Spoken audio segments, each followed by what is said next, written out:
Hi students, आज के lecture में हम लोग बात करेंगे electric field due to a point charge. Electric field के बारे में हम लोग इंट्रोडक्शन और इलेक्ट्रिक फील्ड्स की यूनिट्स जो है हमने पिछले लेक्चर में पिछले वीडियो में देखी थी।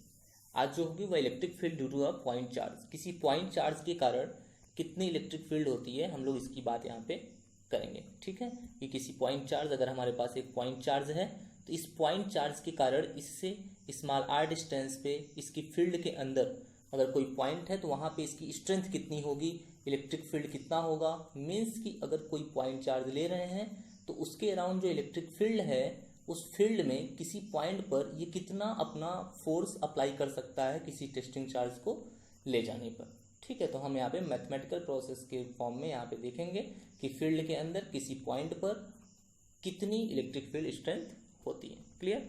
तो चलिए देखते हैं। मान लीजिए कि आपके पास यहाँ पे 3 कोऑर्डिनेट्स है, X axis, Y axis and Z axis. Clear? एक पॉइंट चार्ज हम लेते हैं प्लस क्यू जो कि ओरिजिन पे कंसीडर करते हैं। फिर इस पॉइंट चार्ज से स्मॉल आर डिस्टेंस पर एक पॉइंट पी लेते हैं जहां पर एक testing charge Q not use करते हैं जो कि क्यू से स्मॉल आर डिस्टेंस पर होता है। क्लियर? ये जो प्लस क्यू पॉइंट चार्ज है वह क्यू नॉट चार्ज पर एक फोर्स अप्लाई करेगा एफ। क्लियर? अब हम लोग देखेंगे कि ये जो आपका पॉइंट चार्ज है वह टेस्टिंग चार्ज पर एक फोर्स अप्लाई करता है। समझ में आ रहा है? मतलब कि हमने क्या किया, हमने किया एक पॉइंट चार्ज क्यों ले लिया और ये इसकी पूरी फील्ड है, ये इस पॉइंट चार्ज की क्या है, फील्ड है। इस टेस्टिंग चार्ज से स्मॉल आर डिस्टेंस पर कोई पॉइंट पी है, हम लोग देखेंगे कि यहाँ पर इसकी स्ट्रेंथ कितनी है। तो इसकी यहाँ पे स्ट्रेंथ देखने के लिए हम लोग क्या करेंगे, यहाँ पर एक टेस्टिंग चार्ज कंसीडर कर लेंगे। यहाँ पर एक हम लोग पी पॉइंट पर यहाँ पर एक टेस्टिंग चार्ज कंसीडर कर लेंगे जो कि इससे स्मॉल आर डिस्टेंस पर है। क्लियर? हम लोग इलेक्ट्रिक फील्ड का फॉर्मूला जानते हैं, E इज इक्वल टू होता है F upon Q not. F means force, यानी ये चार्ज जो है वह टेस्टिंग चार्ज पे कितना फोर्स लगाता है उसकी वैल्यू हम लोग यहाँ पुट कर देंगे। देन इसको सॉल्व करेंगे तो हमें इलेक्ट्रिक फील्ड की इंटेंसिटी मिल जाएगी किसी पॉइंट चार्ज के कारण स्मॉल आर डिस्टेंस पर। क्लियर? तो सबसे पहले हम ये देखेंगे कि ये चार्ज इस पे फोर्स कितना लगाता है। तो according to the Coulomb law ये चार्ज इस पे जो फोर्स लगाएगा वह कितना लगाएगा, हम लोग उसको देखते हैं। कूलम के अकॉर्डिंग ये चार्ज इस पे जो फोर्स लगाएगा वो F equal to 1/4 pi epsilon naught Q Q naught upon R square. R cap क्या शो करता है? आर कैप का मतलब होता है कि ये वेक्टर क्वांटिटी को शो कर रहा है, इसकी डायरेक्शन को। आर कैप केवल डायरेक्शन को शो करता है। ठीक है, जहां पर आर कैप इक्वल टू क्या होता है, vector R upon mod of R. समझ में आ रहा है? मॉड ऑफ आर मतलब ये मैग्नीट्यूड, केवल हम इसको आर भी लिख सकते हैं, मैग्नीट्यूड। क्लियर? तो ये आर कैप की जगह ये फॉर्मूला हम यूज करते हैं, मतलब जहां पे आर क्यूब है वहां पे आप वेक्टर आर अपॉन आर करेंगे। तो इस आर कैप की जगह पे अगर आप वेक्टर आर अपॉन आर लिखेंगे तो ये आर स्क्वायर और आर मिलके क्या हो जाएगा, आर क्यूब। तो आपका जो नया मिलेगा वो क्या मिल जाएगा, vector F equal to 1/4 pi epsilon naught Q Q naught upon R cube. फिर आर कैप की जगह पे क्या हो जाएगा, प्लेस पर वेक्टर आर। क्लियर? ये तो फोर्स मिल गया। Now we have to know that electric field strength vector E is equal to vector F upon Q not.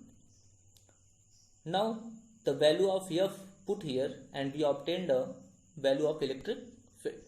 तो हम यहाँ पे एफ की वैल्यू को यहाँ पे पुट कर देंगे तो आपको जो फार्मूला है वो मिल जाएगा। मतलब यहाँ पे E is equal to F upon Q naught था, तो यहाँ पे E is equal to F के प्लेस पे हमने पुट कर दिया 1/4 pi epsilon naught Q Q naught upon R cube. ठीक है, ये तो एफ की प्लेस पे पुट कर दिया, लेकिन E is equal to F upon Q naught भी है, यानी अपॉन में आपके क्यू नॉट भी है। ये क्यू नॉट से क्यू नॉट कैंसिल, तो बचेगा क्या, 1/4 pi epsilon naught Q upon R का क्यूब। क्लियर? ये आपका इलेक्ट्रिक फील्ड का फॉर्मूला हो गया। मीन्स किसी पॉइंट चार्ज के कारण कितनी इलेक्ट्रिक फील्ड होती है किसी पॉइंट पर, हम लोगों ने उसको देख लिया। समझ में आ गया? इसको हम अनदर वे से लिख सकते हैं। अगर हम फिर से इस वेक्टर आर को हटाते हैं और आर कैप लिखते हैं तो फिर से यहाँ पे स्क्वायर हो जाएगा। Remember, R cap equal to क्या होता है, vector R upon R. Clear? तो जब हम आर कैप यूज करेंगे तो स्क्वायर आएगा और जब हम वेक्टर यूज करेंगे तो क्यूब आएगा। ठीक है, ये वेक्टर फॉर्म में हमने कूलम लॉ में बताया हुआ है। क्लियर? आगे हम लोग देखते हैं। तो आप देख सकते हैं कि यहाँ पर अगर हम इस तरह से इलेक्ट्रिक फील्ड का फार्मूला मिल गया, E equal to 1/4πε0 Q/r²। Electric field और डिस्टेंस r के बीच में ग्राफ प्लॉट करें। कहने का मतलब कि अगर कोई चार्ज है, ठीक है, उसके फील्ड के अंदर, उससे जैसे जैसे हम डिस्टेंस आगे बढ़ते चले जाते हैं वैसे वैसे इलेक्ट्रिक फील्ड की वैल्यू जो है वो कम होती जाती है। मतलब कैसे? क्योंकि आप देख सकते हैं इस फार्मूले में E प्रोपोर्शनल, इस फार्मूले में क्या है, E प्रोपोर्शनल 1/r² देखने को मिल रहा है। मतलब ये इसके रेसिप्रोकल है, इन्वर्सली प्रोपोर्शनल है। मतलब जैसे जैसे r इंक्रीज करेगा वैसे वैसे इलेक्ट्रिक फील्ड क्या होगी, वह डिक्रीज करेगी। ठीक है, यानी कि अगर आपके पास कोई कोई पॉइंट चार्ज है तो उसके फील्ड में उससे जैसे जैसे आप आगे की तरफ जाएंगे वैसे ई की वैल्यू क्या होगी, वह डिक्रीज करती चली जाएगी। तो हम यहाँ पे बनाएंगे इलेक्ट्रिक फील्ड ई और चार्ज से बढ़ती हुई डिस्टेंस आर के बीच में ग्राफ प्लॉट करेंगे। तो ग्राफ आपको कैसा मिलता है ये आप यहाँ पे देख सकते हैं। समझ में आ गया? ओके, तो आप यहाँ से देख सकते हैं कि ये ग्राफ आपको कैसा मिलेगा। देखिए, ये आपको इलेक्ट्रिक फील्ड ई और r² के बीच में ग्राफ, यानी इस तरह से जैसे जैसे इलेक्ट्रिक फील्ड आर की वैल्यू देखिए बढ़ रही है, जैसे जैसे आर की वैल्यू आप देख सकते हैं ग्राफ में, जैसे जैसे ये आर की वैल्यू बढ़ रही है, देखिए इलेक्ट्रिक फील्ड क्या हो रहा है, कम हो रहा है। तो ये इलेक्ट्रिक फील्ड और उससे डिस्टेंस आर में ग्राफ हो गया। समझ में आ गया? ओके, यहाँ पे अब कुछ नोट्स हैं जो कि आप देख सकते हैं। ठीक है, इलेक्ट्रिक फील्ड किसी पॉइंट चार्ज के कारण जो होती है वो स्फेरिकली सिमेट्रिक होती है। अगर आपकी कोई भी पॉइंट चार्ज आपका है, ठीक है, और वह पॉइंट चार्ज के कारण जो उसके चारों तरफ इलेक्ट्रिक फील्ड होगी वह एक स्फेरिकल सिमेट्रिक होगी, मतलब एक स्फेयर के अंदर होगी।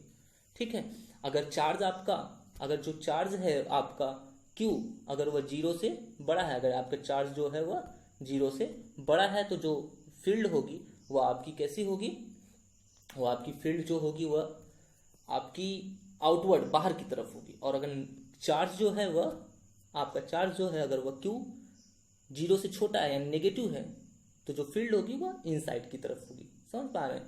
मतलब ये देखिए, जैसे कोई पॉइंट चार्ज है तो उसके कारण जो इलेक्ट्रिक फील्ड का पैटर्न होगा वह स्फेरिकल, यूनिफॉर्म स्फेरिकली होगी, इस तरह से। ठीक है, ऐसे चारों तरफ उसके स्फेरिकली इस तरह से वो डिस्ट्रीब्यूट होगी। समझ में आ रहा है?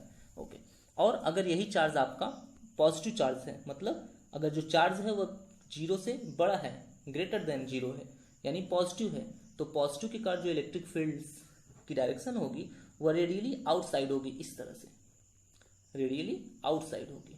समझ में आ रहा है? और अगर यही चार्ज आपका नेगेटिव है, अगर ये चार्ज आपका नेगेटिव है यानी जो Q है वह 0 से भी छोटा है, लेस देन 0 है, यानी नेगेटिव है, तो जो आपकी इलेक्ट्रिक फील्ड होगी वह रेडियली इनवर्ड होगी, रेडियली इनवर्ड, इसकी डायरेक्शन इस तरह से होगी। समझ में आ रहा है? मतलब कि आपका अगर चार्ज Q से 0 से ग्रेटर है यानी पॉजिटिव है तो उसके कारण जो इलेक्ट्रिक फील्ड होगी वह रेडियली आउटवर्ड यानी बाहर की तरफ होगी। और अगर चार्ज जो है वह नेगेटिव है यानी 0 से छोटा है तो उसके चार्ज जो इलेक्ट्रिक फील्ड की डायरेक्शन होगी वह रेडियली इनवर्ड होगी। समझ में आ गया? ओके, चलिए हम लोग आगे देखते हैं। तो ये आप समझ में आ गया। ओके, नेक्स्ट है इलेक्ट्रिक फील्ड। हम लोग जो देखेंगे, जो इलेक्ट्रिक फील्ड का फॉर्मूला देखेंगे उसको कोऑर्डिनेट फॉर्म में देखेंगे। ठीक है, तो कोऑर्डिनेट फॉर्म में, ये कोऑर्डिनेट फॉर्म का मतलब क्या हो गया, जैसे कि तीनों एक्सिस के फॉर्म में अगर हम देखते हैं, जैसे कि आपने देखा पीछे एक्स वाई और जेड के फॉर्म में आप देखते हैं। वेक्टर फॉर्म में आप क्या देखते हैं, एक्स आई कैप प्लस वाई जे कैप प्लस जेड के कैप होता है ना, इस तरह से। तो इसका मैग्नीट्यूड लिखते हैं तो क्या आता है, तो अगर आप इसका मैग्नीट्यूड लिखते हैं तो आता है √x² plus Y square plus Z square plus Z square, इसका मैग्नीट्यूड आता है। अब अगर इस रूट को हम पावर के रूप में लिखना चाहें तो इस रूट को पावर के रूप में कैसे लिखते हैं, x² plus Y square plus Z square के पावर में 1/2, के पावर में 1/2 हम लोग ऐसा लिखते हैं। पावर में कितना लगा देंगे, 1/2 लगा देंगे। तो पावर में 1/2 लगा देते हैं, तो ये इस तरह से रूट को पावर में लिखते हैं। अब जो आर वैल्यू थी, जो आर नीचे लिखा हुआ था, ठीक है, Q/r² जो नीचे लिखा हुआ था, उस आर के प्लेस पे हम क्या करेंगे, इस वैल्यू को पुट कर देंगे। इस वैल्यू को आप पुट कर देंगे तो क्या आ जाएगा, ये इस आर की वैल्यू पुट करेंगे तो 1/2 के फॉर्म में आएगा, और ये 2, मतलब ये देखिए आर के प्लेस में हमने क्या रख दिया, x² plus Y square plus Z square, ठीक है, के पावर में क्या 1/2। अब इसका स्क्वायर लगा हुआ था तो ये 2 से 2 कैंसिल हो जाएगा, तो केवल आपका ये वैल्यू बचेगा। और अगर आप क्यूब वाला यूज करते हैं तो ये 3/2 के फॉर्म में आ जाएगा। समझ में आ रहा है? तो ये इस तरह से आपको ये देखने को मिलता है। समझ में आ रहा है? आप यहाँ से देख सकते हैं, ये आपको रेडियली फॉर्म में ये इस तरह से आपको देखने को मिलेगा। समझ में आ रहा है? और इस तरह से अब हम लोग थैंक यू फॉर लेक्चर।